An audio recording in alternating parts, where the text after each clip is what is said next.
Good morning and welcome. It's Jo Cameron here of the Red Main Group. This is our podcast this morning and I'm with Julian Mellor. Good morning. Morning, Jo. We'll tell you where we are in a minute, so hang with us. But today's podcast, it's all about quietening down your mind, right? Because we all have that part of the brain that talks too loudly sometimes, doesn't it? Some people call it the chimp, the monkey mind, the reptilian brain, that chatterbox that tries and sabotages the things that we do. So in golf, why do we need to try and quieten our mind? So often we get ahead of ourselves. We can play really well, maybe 3, 4, 5 under your handicap, getting towards the end of the brain, your brain's already finished.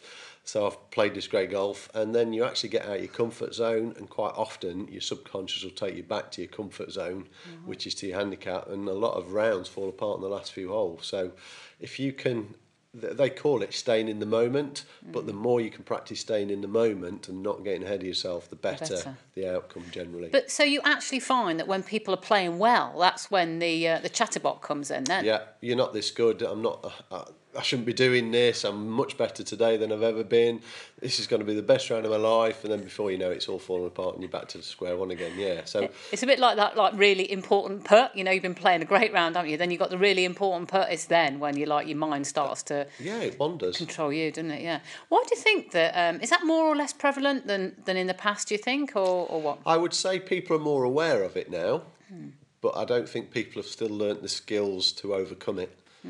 Actually staying focused on what you're trying to do, the outcome of this particular shot that you're trying to play.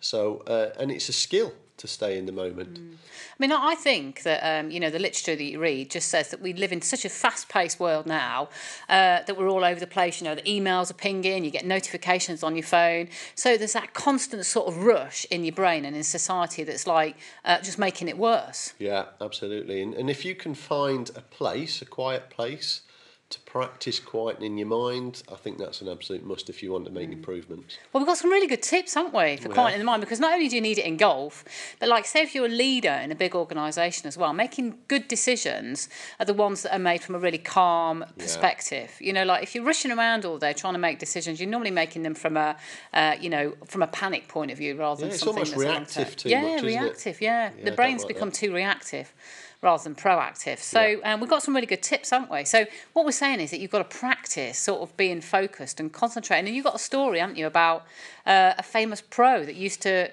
practice. I'm blowed if I can remember his name, but he's a very famous professional who was very, very successful. And he used to go on long journey flights, and he used to practice focusing on the seat in front of him and seeing how long, and he could do it for hours rather than seconds and minutes. Just staring at the back of a seat. At the back of a seat, yeah. Just to stay in the moment, and not let his brain wander. And if he let it wander, he'd start all over again.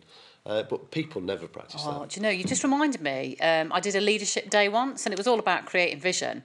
And I just got people to focus on a target in the distance. Yeah. And they were all saying, I can't do that. And then brain was they were looking everywhere, their brain was going, they were like, oh my goodness me. That just goes to prove that my lack of focus and concentration, because literally within a few seconds their brain was off somewhere else and their eyes were off somewhere else. It is seconds, yeah, absolutely. I used to practice trying to birdie every hole in my mind. And I thought I almost used to play it out and practice the tee shot, the second shot, the putt going in. And I could get to about hole 10, 11, 12 maybe, and then your brain's off and it's doing something else again. And I don't think I ever completed 18 holes. Tried to birdie every hole. The reason you should practice that is you get more comfortable making birdies rather than making sevens and eights and nines. And you did actually make them as well. So you visualise them, you practice them. The best run Let's I ever practice had. making a birdie, right? Yeah, the best run I ever had was 7 birdies on the trot. Yeah, right. And I felt comfortable doing them. It's quite often you have 1, you have 2, and you get a bit excited, and then you don't birdie the next 2 or 3. Is that a bit like, on our leadership day sometimes we do that putting challenge where you've got to put 5 balls, and if you miss one, you've got to start again? Yeah, absolutely. But with that guy, do you remember when we taught him the breathing techniques? And he was, I don't know what he played off, but sort of a social golfer, wasn't he?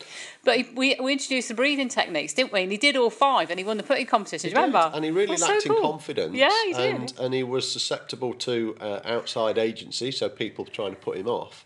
And we calmed him down. He learnt that skill, and he holed all 5, and there was a reward at the end of it, which was even better. He won some money, didn't he, off his video, boss? wasn't it? It was on, Yeah, it's on YouTube, it's on isn't it? YouTube, I think, somewhere, Yeah. How cool is that? That outside agency, I just love that.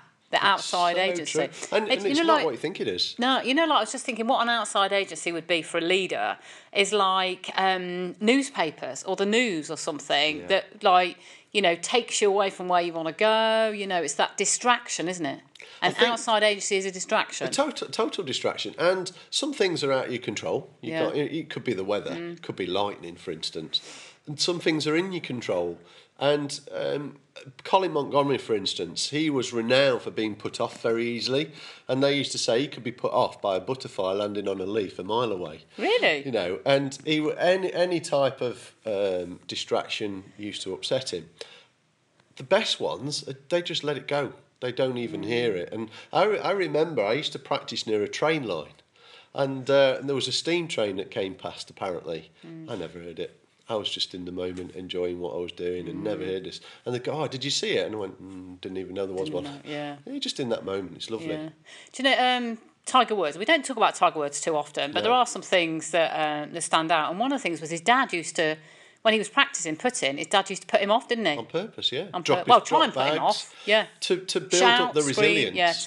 To build up the training, yeah. Yeah, absolutely. And he had an incredible skill where, on the way down in the golf swing, it's like a really powerful transition, and he could stop the club before the ball. So in golf, if your club head hasn't reached the golf ball, it's not deemed as a shot, and he could stop it. It was a very painful thing, and I wouldn't recommend that people do it. But if he was put off, he could stop at a point in time.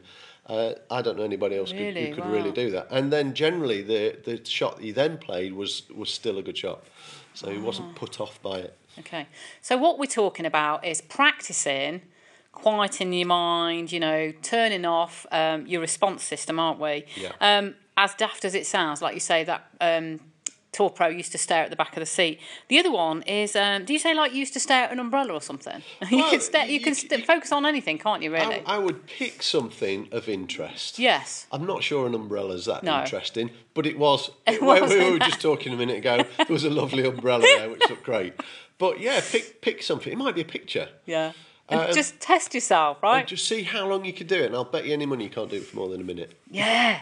I'm going to try it later. Seconds, so if you talk to me and I ignore you, that's why I'm practising my skill. Last night at yoga, our yoga teacher was teaching us. Now, this sounds really daft and like not going to stretch you at all, but she was literally getting us to stand up straight, spread your toes, because our feet are really important for our balance, right? We don't pay them any attention. Yeah. And she got us standing up. She got us to try and move our big toe independently of one another. So lift one and lift the other. Yeah. Do you know what we were all doing? We were all looking down, and she's like, "You don't need to look down. Your brain's controlling your feet." But I tell you what, how hard is that on your brain? It's reassurance. That's why we look at it. Yeah.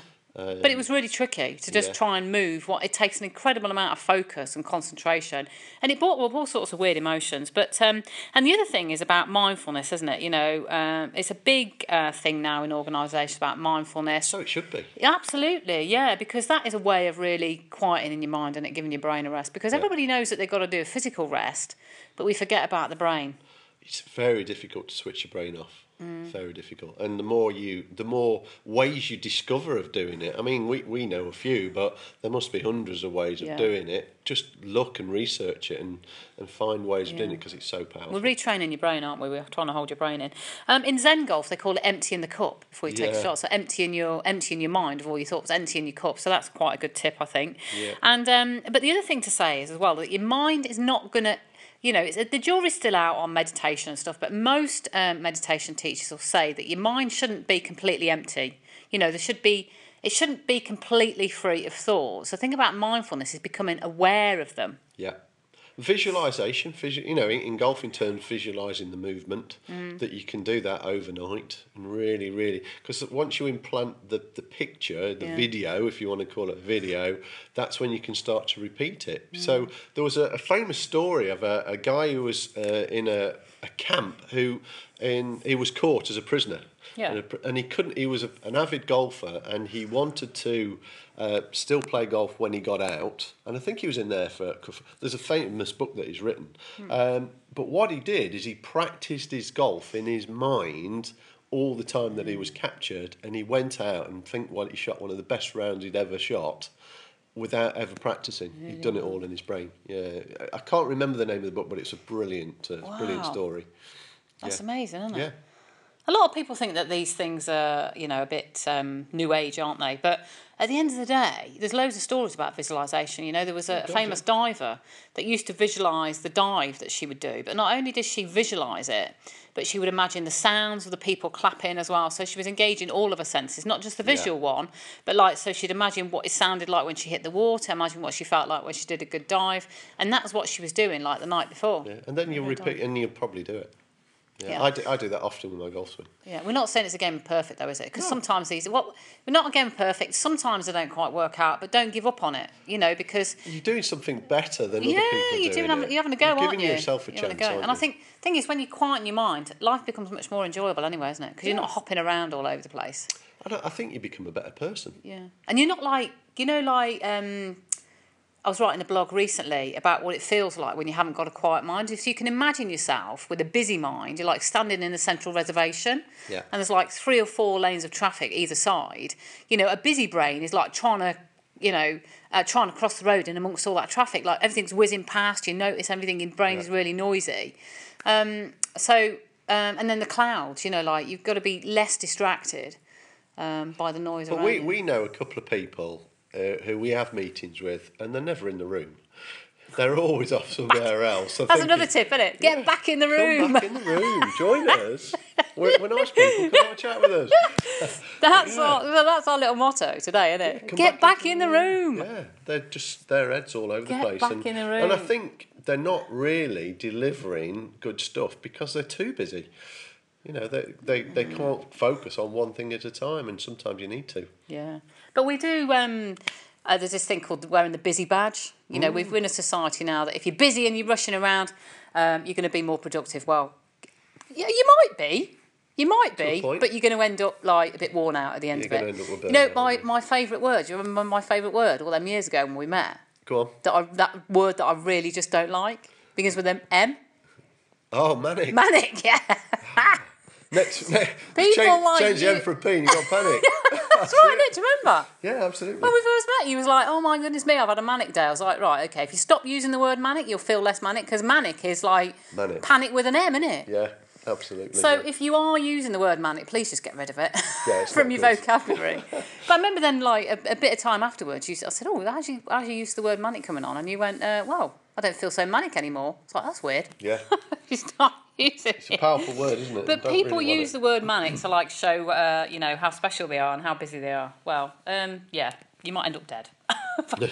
Sorry to be the bearer of bad news. So what are we saying? We're saying stay in the moment. Don't get too ahead of yourself, are we? Especially if you're playing well, get back to where you're at. Don't get carried away. Another quick tip. If you're playing really well and you've got, say, 3 or 4 holes to go, don't mark your scorecard till the end. Because the art of actually looking at your scorecard can trigger these emotions. So if you've got 3 or 4, and if you can remember the scores, don't look at your scorecard till you've finished the last hole, and then put them all in. There's a little tip. Do you know what? I used to remember years ago when I did the high jump. I never used to ask what my score was. I'd just keep jumping. As long as I was in the round, I kept jumping, because I thought if I know what the score is, I'm going to go, "Ooh, that was really good." And then you put yourself, you put yourself under pressure. Very true. I don't know whether I was any good at the high jump, but I seem to remember getting a bit high sometimes. But isn't it weird, the brain? So check out Zen Golf as well, the book which talks about emptying the cup before you thing.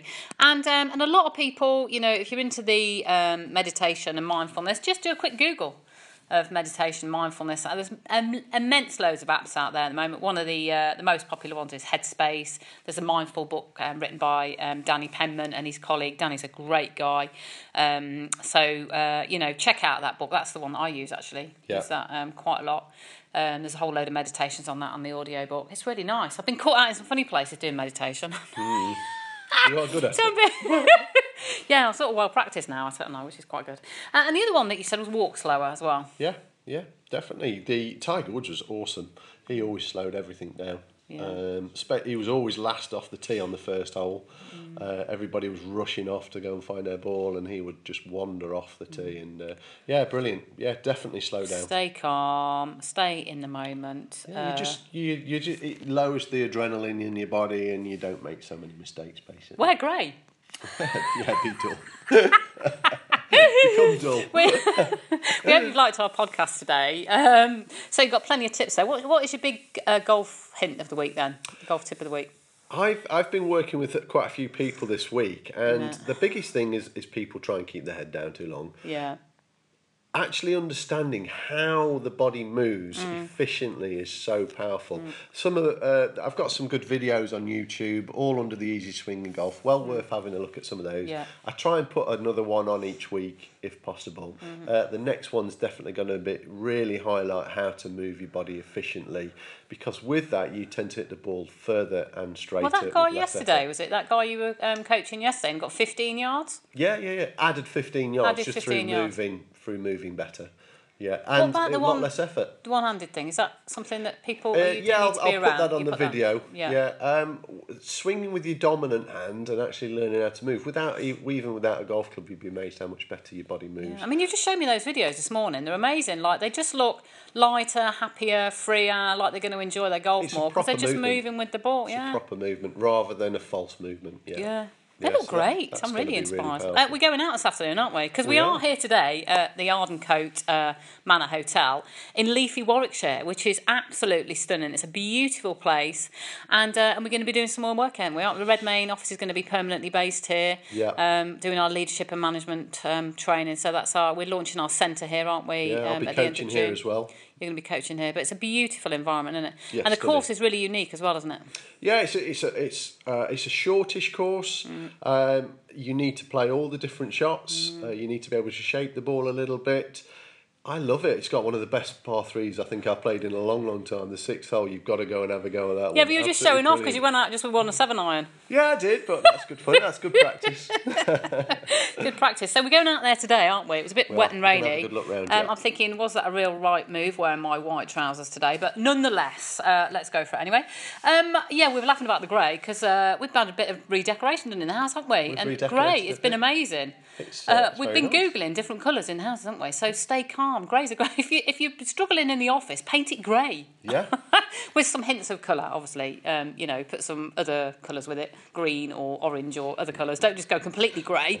But it's a very calming colour, isn't it? Yeah, and then we've got a busy weekend, don't we? Because we're you've got a busy day coaching Saturday. Saturday's really busy. Yeah. And Sunday we're going to be doing some work at the Ardencote. We are indeed. We are. Yeah. Getting stuff ready. Yeah, and a bit of a family time, which is nice. So let's hope the weather picks up for the weekend. So we hope you've enjoyed our podcast anyway. I'm Jo Cameron, and this is Julian Mellor. Say hello, bye-bye. Thanks for listening, and look forward to producing the next podcast. Yeah, indeed. And if you've got any questions and ideas and stuff that you'd like us to cover on these podcasts, you can email the office on info@redmain group. That's info@redmain. That's REDMANE group, as in red hair, because we've both got a bit of the old red hair going on. redmaingroup.com. You can follow me on Twitter. I'm Jo Cameron, and Julian Mellor Pro on Twitter. Yep. We're quite easy to find via Google. The Easiest Swing in Golf. Check out those videos there. You've been immense this week online, haven't you? Yeah. So you've got some people from the States. And I love Paris. That story. Tell the story about two stories now. About people with friends in Canada, or yeah. So I've had a message on YouTube, and I've also had an email. From a guy who's said to their friend, "Do you know this chap in Warwickshire called Julian Mellor?" Because he lives in Ontario, and they said, "Yeah, not only do we know him, we've had lessons with him." And he says, "Oh, you've got to check out his videos online." So it's kind of come full circle, which is really cool. And all down to the Positive Impact Golf System. Yeah, definitely. Which is fabulous. It's amazing how it's working. And you've got Tenerife coming up as well in January. A week in Tenerife. Yeah, lucky you. That's all I say. They're getting booked up quick. There's a few spaces left, but not many. They're going quick. What dates are they again? 13th to the 20th of January over in Tenerife. Yeah, don't worry about me. I'll just hold the fort. I'll be fine. Yeah, I told you I'm coming with you. Anyway, check us out on Google. Thank you for coming along on our podcast. We hope you've enjoyed it. So please send us your questions and comments to info@Redmain Group. Have a lovely day. Bye.